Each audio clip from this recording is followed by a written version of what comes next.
Hey everybody, welcome back. Welcome back to another Sunday service with Red Deer Lake United Church.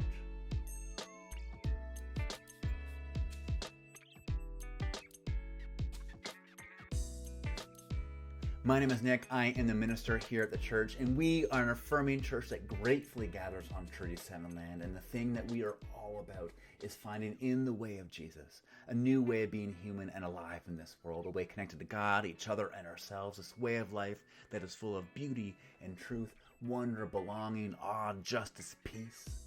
This way of life that helps transform the world back to the way that God made it to be. A world where everyone has enough and everyone has a place. And today we are here to do the one thing that we need to do to keep moving in that way, to keep building that world. And that's pull over, press pause, and connect to the source of our life, the ground of our being, that spirit that makes all things new, that God of extravagant and indiscriminate love. And so whoever you are, whatever is going on in your world, whatever you're bringing in with you, know this. Right here, right now, you are welcome. And we're so stoked, we are so excited that you've tuned in today. So thank you for that. We hope you'll leave here with something good and beautiful and hopeful to chew on. We hope you leave here having moved a bit, experienced life, and at the very least, the very, very least, knowing that you are loved just as you are. Yeah, just as you are. No ifs, no ands, no buts, just as you are. Yeah, even you in the back, just as you are. So as we gather to connect with God, we're going to begin with this. We're going to begin with remembering something that Jesus said. This thing that can help us be here and connect with that one thing that renews us from the inside out. So we're going to begin with a little litany, a prayer. It's going to be up on the screen. You can read along if you want, or you can just listen and take it all in. But let's begin with this. My friends, thank you for being here. We're so glad that you're here. May grace and peace be with you.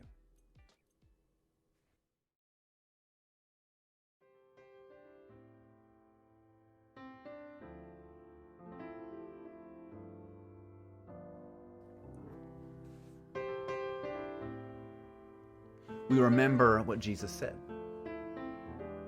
Everyone is blessed. Everyone is blessed. God is with and for everyone. Blessed are those who doubt. Blessed are those who have nothing to offer. Blessed are the kids who go to school afraid and the teachers who greet them with love. Blessed are the lonely. Blessed are those who no one else notices. Blessed are those who dance badly but dance with joy. Blessed are those who have loved enough to know what loss feels like. Blessed are those who can't fall apart because they have to keep it together for everyone else. Blessed are those who still aren't over it yet. And blessed are those who dare to grow. Everyone is blessed. Everyone is loved. Everyone belongs. That means you. You are blessed. God is with and for you. You are blessed. Hear that. Sit with that. Let it go to work. You are blessed.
So yesterday was Halloween. And maybe you spent it dressed up in a costume. Maybe you were giving out candy. Maybe you were watching scary movies. I don't know about you, but I love Halloween. I hate dressing up. I hate dressing up, but I do love Halloween.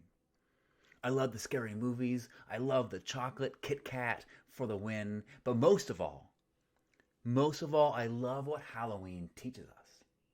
Yeah, it actually teaches us something. And what Halloween teaches us is this. It teaches us the courage to confront the things that scare us. Yeah, Halloween teaches us to confront the things that scare us. The things inside of us, the things around us, the things underneath our bed or in our closets. Those things that keep us stuck in place, scared to move, scared to live. And what Halloween teaches us is to have the courage to confront those things and say to those things, you will not keep me in fear. You will not control my love. I will not live like this. Yeah. Anyone need that? Anyone need some courage? Yeah. In this scary world, maybe courage is what we need. Maybe we need some of that Halloween wisdom. And so my question for you this week for our spiritual practice, how can you have courage? What scares you?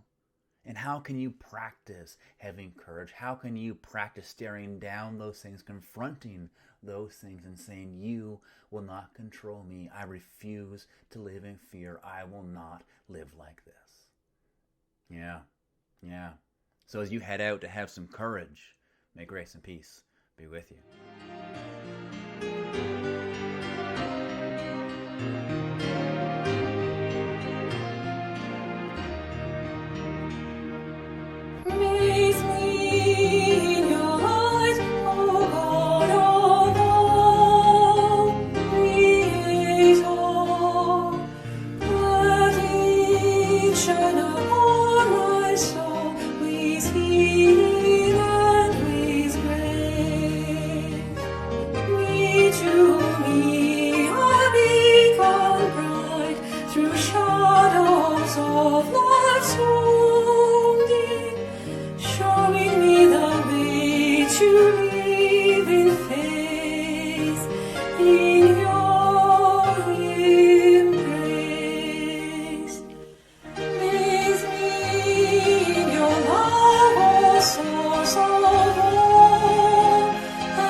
Okay, first a question, and then some stuff that I've been thinking about, but first a question. Who else is feeling tired? Anyone feeling tired? And by tired, I don't just mean like, oh, I could really use a nap today. I'm talking tired. I'm talking done, cooked, worn down, worn out. I'm talking existentially exhausted. Yeah, like I am tired of existing. Anybody? Yeah, anyone else feeling spiritually, emotionally, mentally, physically exhausted, all the exhausteds? Yeah, I am. I am. It's good to know I'm not alone. I think a lot of us are feeling just cooked and done. I mean, really, who can blame us? We're in the middle of a pandemic, so everything is new. We're constantly on guard. We're being vigilant. The rules are always changing. We're looking to protect ourselves. We're looking to protect others. We're trying to figure out life in this new dynamic. We're in the middle of a civil rights movement. And so we're learning new narratives. We're rethinking how to love our brothers and our sisters and our neighbors. The world is literally on fire. And so we're worried about if the world's going to exist in a few generations. Oh yeah, there's an election in a couple days, and we're just waiting for all hell to break loose from that. And then on top of all of that, we have all the other everyday life stuff that happens. The deaths, the births, the relationships, the dynamics, grief, jobs, family stuff. Stuff that on any other given day is tiring enough, but when you lump it in with all that stuff, oh, yeah, it's exhausting. And of course, the longer and longer this goes on, and the more uncertain it becomes, it just gets heavier, doesn't it? It gets more tiring. Yeah. That's how we're doing. We are done. And I bring this up not because I want you just to relish in your doneness. You're welcome, by the way. I do it. I bring it all up because of where it takes us. I want to bring it up because of what happens when we feel existentially tired. And what happens, what I've been noticing at least, is that it gets harder to love. Anyone else? Yeah, when we get tired, we lose our capacity to love.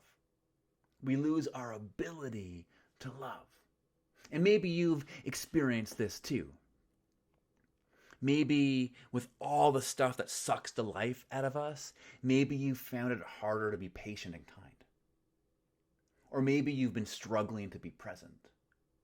Or maybe it's really hard for you right now to show compassion. Maybe instead of forgiving people, you feel a bit more inclined to punch them in the face, to take their spot in the grocery line, to just be grumpy. Yeah, maybe you've lost the desire to even be gracious. Anyone? Yeah, it's really tough right now. With all the division we're feeling, with all the violence and chaos that's going on, with all the uncertainty and fear, with everything we're having to rethink and refeel and relearn, with all the vigilance and protocols we gotta do, with all the stuff that leaves us done and exhausted, it is really hard to love. With so much indecency around us, it's really hard to be decent right now.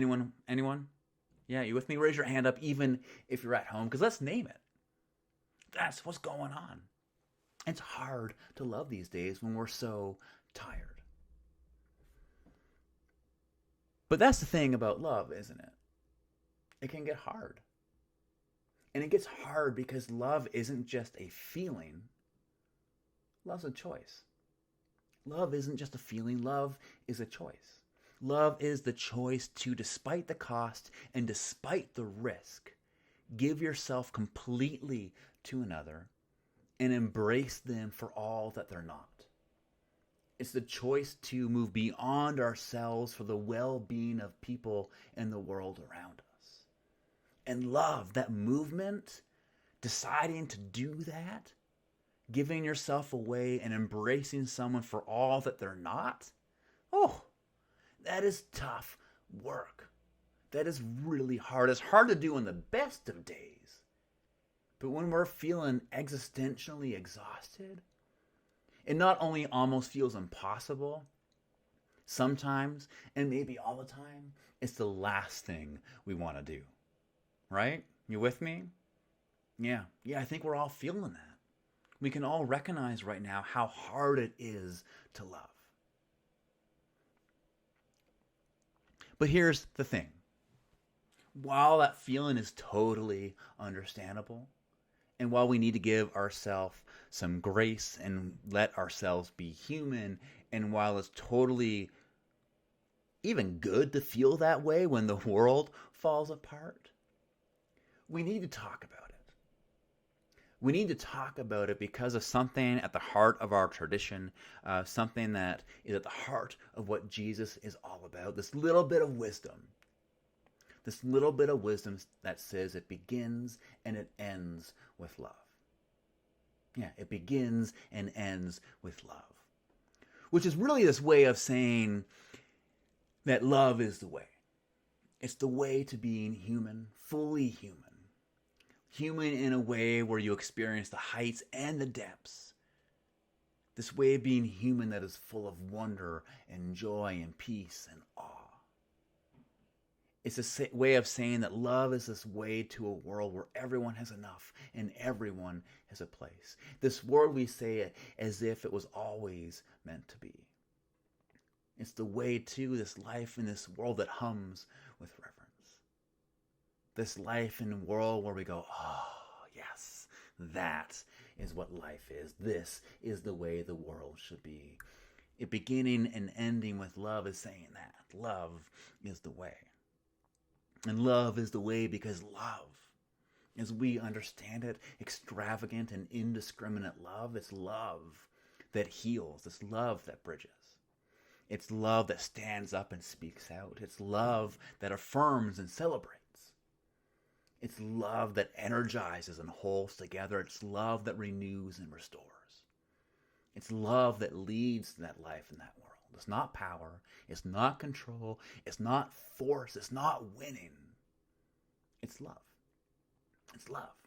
Love is the way it begins and it ends with love. And I don't know about you. And again, raise your hand if you're feeling this. But I feel like we need some more love in our lives and world right now. With everything tearing us apart, with so much holding us down, with so much fear in the air, the thing we need more of isn't division. We don't need anyone stoking the fire. We don't need more fuel thrown on it. We don't need more fear. We don't need more control. The thing we're missing right now, the thing we need some love. We need that thing that heals and bridges. We need that thing that energizes and holds together, that stands up and speaks out. We need that thing that renews and restores. We need some love. We need some love. Because love is the only way there. Love for ourselves, love for each other, love for the world around us. But the thing about that, and here's the thing that I've been thinking about. And again, maybe this is a thing for you too. When I look for that love, I'm always looking for somebody else. I'm always looking towards the people I'm with. I'm always looking towards our leaders. I'm always looking to God, being like, God, come on, just rain down some love on our world. We need some love. I'm looking to our leaders, being like, hey, do the loving thing. Make us more loving. But then this thing happens where this little voice inside of me speaks up and says, yeah, but Nick, that love that you need, that love this world wants, it begins with you. It's got to begin with you. And I think that voice is onto something. Now, I don't know if that voice is God. I don't know if that voice is my mom. I don't know where that voice comes from. But I think that voice is onto something. Because the love that our world needs right now, the love that we need right now, that our friends and family and community needs right now, it's got to come from us. It's got to come from us. Yeah, but Nick, I'm so tired. Yeah, I know. That was my response too. But the voice said, it's got to come from us. It's got to come from us. And I think it's telling us something that we need to hear right now. As we enter into this world that's divided and chaotic and dark and fearful, this world that makes us exhausted, we gotta love anyways. We gotta love anyway. even if we suck at it, we gotta do the loving thing anyways, because love is the only thing that can push back against that. Love is the only thing that will break that death grip that's got on us. Because it begins and it ends with love, because love is the way. And so for those of us who are just exhausted, for those of us who have nothing left, we gotta do it anyways. We gotta love anyway. Now, I really don't know what to do with that. I honestly don't have any answers for you. We can do self-care. Yeah, that's great. But you still gotta love. You can look after yourself, but you still gotta love. And so I want to leave us with this tension. I want to leave us with this kind of struggle, because I think that's a place we really just need to be. I don't want to try to reconcile it for us. I want to leave us in this place because this is the place where we're going to be living for a bit. That we live in a really crappy world right now. It's a world that leaves us feeling exhausted. But for us to move forward, for us to break through to something else, we need some love, and that love has got to come from us. And maybe, just maybe it's when we try to do the loving thing, when all of us step forward with even just the tiniest bit of love. Maybe then it gets a bit easier. Because everyone's contributing to a new kind of life and a new kind of world. Maybe we don't need to go all Ted Lasso and just be like, boom, positivity. But maybe it can start with one small thing. One small gesture. We can reach deep, we can reach down, we can muster up the energy to do one kind, generous, gracious, and loving thing. And maybe it can begin there. And who knows what would happen? Who knows where that will go? Maybe we just have to trust it. Maybe we just have to trust that love is the way, that it does begin with love. And if we begin there, it will end there. So I guess the question for us is, what can you do this week? What's the loving thing that you can do? Maybe it's for yourself. Maybe it's for someone else. Maybe it's for a stranger. Who knows? Maybe it doesn't even really matter. But what's the one thing that you can do to begin with love? And maybe trust the ripple effect. Maybe trust that it will go somewhere, that it will have some power to it. And everything just might begin to change.